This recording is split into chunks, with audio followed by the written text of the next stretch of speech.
It's just 22 years later that we can afford to do it. Exactly, exactly. And you know, there again, there's reasons for everything. You know, God kind of is still in charge.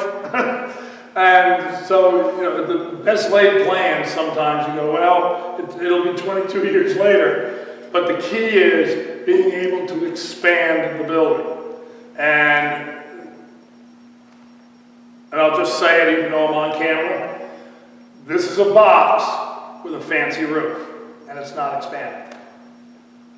That's why you went that way. It would be difficult, anything to be done at a cost. So to get this room larger is going to take a lot of money, just because of the design of it. But that was back then, and well, that was back in the 80s. Yeah, exactly. Well, back in the 80s, they didn't right. worry about expansion in many cases. Right. And my home congregation is a good example. We're the same age you folks are. First building, 1968. And we worshiped it. As soon as I walked in, I go, the only difference is we had those flying saucer lights. I don't know, you've all seen them. Oh, we finally got rid of them like a year ago. But anyway, the room is exactly the same. I could take my home congregation social hall and put it right next to you and go, which door do I go? It's that close. And you're talking about the building being a separate, if you would, structure building, not attached to the existing. It's attached to the hub. The doors. To the doors, exactly. But HVAC and everything else is separate. Yes, that's what I would do with it, and make it a self-contained building and not try to tie it into your existing heating and air conditioning, because you've got some issues. Yeah. So, Pastor. I'm getting kind of excited because well, again, it dawns on me that, as you said, if we could create more fellowship in this new fellowship hall, right now I think our narthex is too small, but as you pointed out, it's mostly too cluttered. So if we could clean that up, freshen it up, new paint, whatever, and everything, it's probably going to be a nice walk-in foyer area. Short term. The same thing is if this could be a space that was dedicated primarily to traditional worship, which was originally designed for, while we don't have to worry about moving praise equipment every service so the choir can get in one and back and forth, and we could even do a praise service in a new unit. I mean, I'm getting kind of excited because of all of that, but I don't understand. If we come off those doors, do we have space between this wall with these? Yes. How big the building is and how long it's going to be will depend on how many people do you want to seat, what kind of kitchen are you putting in, and how much storage do you need. And then the box goes this way or this way. Does it fit in that courtyard? First thing I would say is you're going to need an architect and a site engineer to come in and say, yes, it can go there, or no, it can't. But right now, you're only visioning and planning. If the box doesn't fit there, what's option B? That's the site engineer and the architect will tell you. Option 2 is wherever. But they may not be thinking in terms of, you're thinking from a church use perspective and the fact that people don't walk to the end of the hall. They might easily come and say, well, you can't put it here, so the only other place is to put it at the end of your education unit. Then I would want to know, is that the only option, or can we recreate some other space?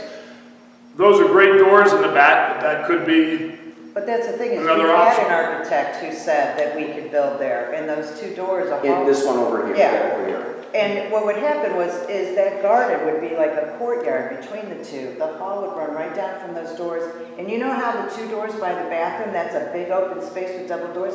That's supposed to go into a fellowship hall. And there's supposed to be a hallway right here. So you could do it without messing with the garden, having a garden almost is still a courtyard meditation place, with a hall that would go right past it into the fellowship hall. And I'm only putting it there because it comes off the hub. Yeah. How it's designed, as long as it's coming off the hub, that was something that, like Greg, you and I were talking about outside, is could we do a separate building behind the parsonage? Let's just say. And the answer is, I wouldn't. Because I'm not putting my coat on after service to go to a luncheon. I'm going home to watch the Cleveland Browns. No way. Like, oh, no. Maybe I'll go to a luncheon. But it has to be tied to this building. Yvonne, do you remember how big that was? How many square feet? No, and unfortunately, literally, I'm not a pat rack, but I've been digging in to find my stuff from that. And all the plans I have is after we decided financially to only do the education wing. And I cannot find the fellowship, but it was literally, that's why I've the got a whole doors. box of drawings. Do you? We've got plans at the end of Okay. that wing, we've got other. All right, then let's pull them out to, we can at least look at them. There was We're gonna another- redo them, they're 22 years old, but what he's saying is what we were planning on doing if we could afford it. You've got a starting point. That's But I'm right. just saying too, that if for some reason the swamp grass really kills that plan, I mean, part of the way back when, Plan A and Plan B for the whole world here, we also went that way and took part of the parking lot.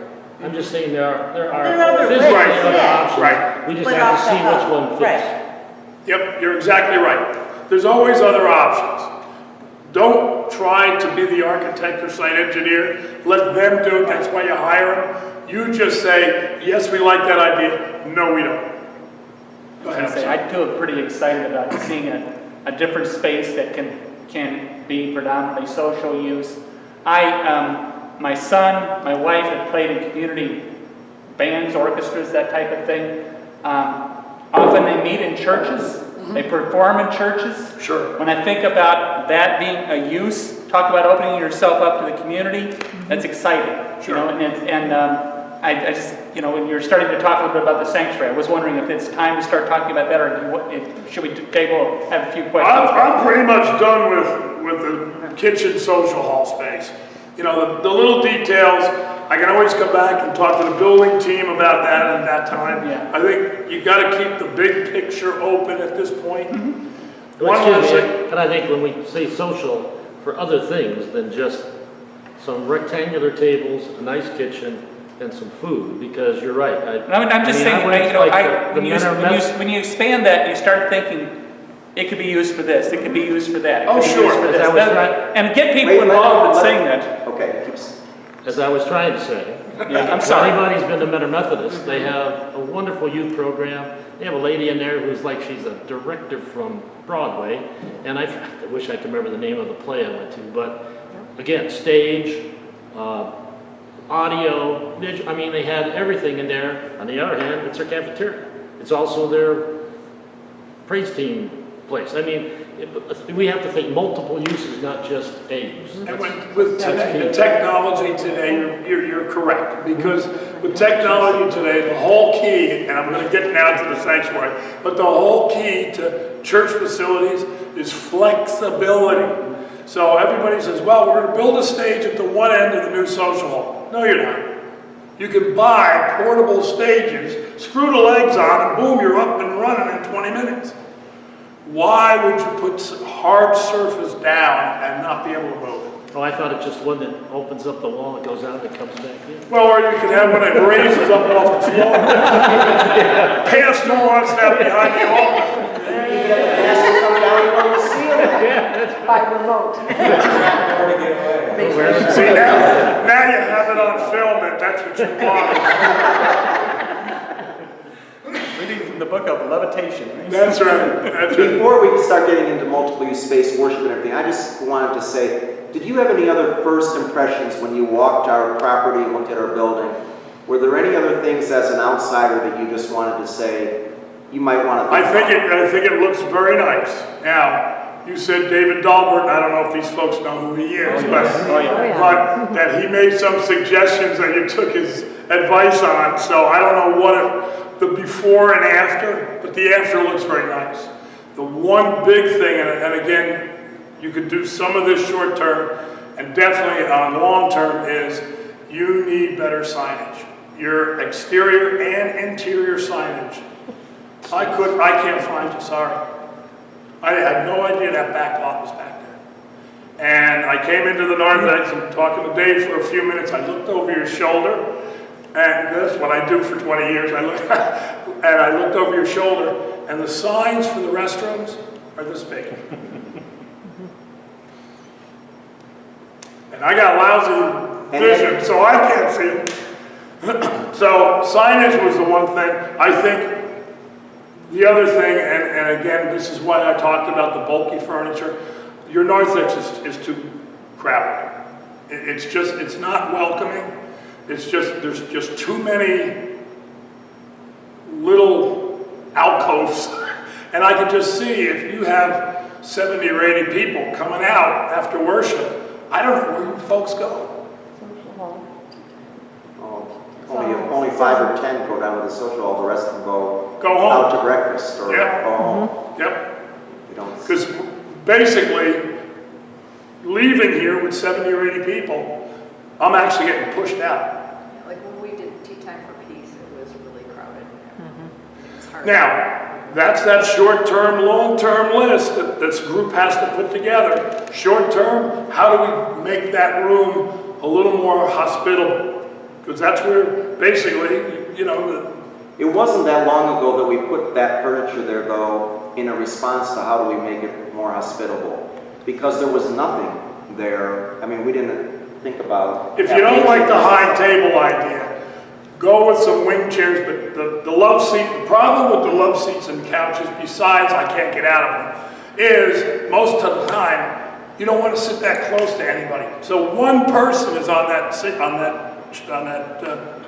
couch or love seat, because nobody else wants to sit that close to Harry or, you know, to Jeff. So it's a lot of furniture for one seat. And then you've got a cocktail table in the middle and 4 chairs around it, and that takes up basically that whole rear entry. So when I come in, I'm walking around you because you're taking up 2/3 of the room. If you're going to need seating, and not old pews, please, but if you need seating, make it wall seating, push it against the wall. If somebody needs to sit, then other people will talk to them while they're seated. You don't need a group of 4 sitting around a table with their coffee and taking up 2/3 of the room. You don't have that luxury, is maybe the best way to put it. And because this room, that right behind us here, was part of the narthex, and you took it away, your narthex is even smaller than what it was designed for. Oh, no. Oh. No. That was all the narthex we had. We have much more narthex than we did the last time. I can't envision, if this was part of the narthex, what was over there? I mean... It literally was a little bit more than just a hallway down to the fellowship hall. All this from that side over is new with the education wing. We literally, yeah. So this... I'll talk to you later. But we have half... Yeah, I think your original doors were right where Pastor said. Yeah, Right. the original doors were right here, but the narthex where the pews are was like 2/3 of what our narthex was, and that's why we built the narthex we had. That's big. Oh, so that was your original narthex? Yeah, with the We Lisbon expanded room. the narthex when we did the educational, Okay, Yes. okay. right? Yes. I think that's the confusing part. We Yeah. knew it was too small, so we did that and the wing. To give you an idea, for most congregations today in church design, if you're going to have fellowship in the narthex gathering area, it should be at least half the size minimum of your sanctuary. Or you can't have coffee in it. And 20 years ago, when we did expand it, it wasn't really thought of as that was going to be a fellowship area. We were hoping that we'd still use the fellowship hall. Down the hall. Which we knew was down the hall. And see, by our conversations, Right. if you put the new hall here, then that'll take the overflow Over there. over here for the coffee and the donuts and leave this for conversation. Yep. But I didn't mean to say, get rid of everything. But for a visitor coming in, and I'm just being truthful, I say this to every congregation. I know you need information for the congregation.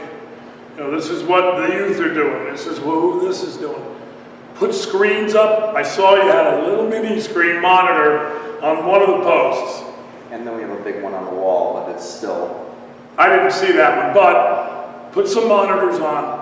What makes that, what closes that room in, not floor-wise, but feeling-wise, is all those bulletin boards. For a visitor, I'm not looking at the bulletin boards because I'm not part of you folks yet. So I don't care about what's going on. What I'll do is I will look at a monitor because I can just stand there and watch the thing go. Versus, I got to go to this bulletin board, then I got to go to this one. The other thing is, congregations say, well, we need to have a lot of information for people to take home. People don't take home stuff anymore. They will go to your website, which I know you have, and you probably have a great one. No. Improve the website, put that down with the signage. Because everyone today, almost everyone, even my grandmother, will go on a website and will get all the information that they need. Times, and if you want to give a little tri-fold handout so they have something to take with them, or a little bag of cookies or something, great. But you don't need a lot of this information and all these literature racks.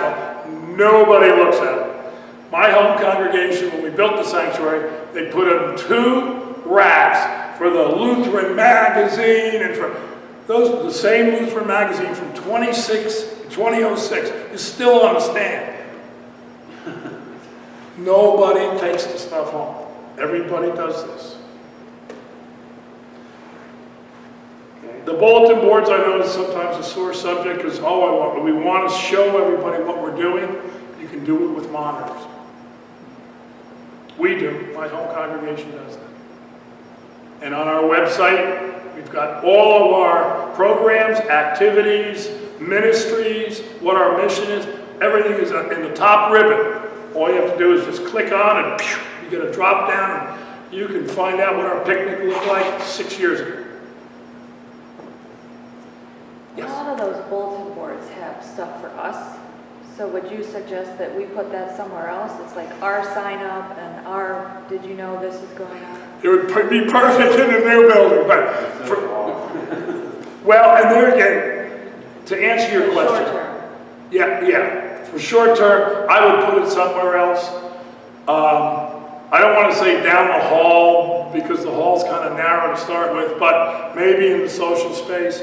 But what you just said, opening your statement, was those are sign-ups and information for us.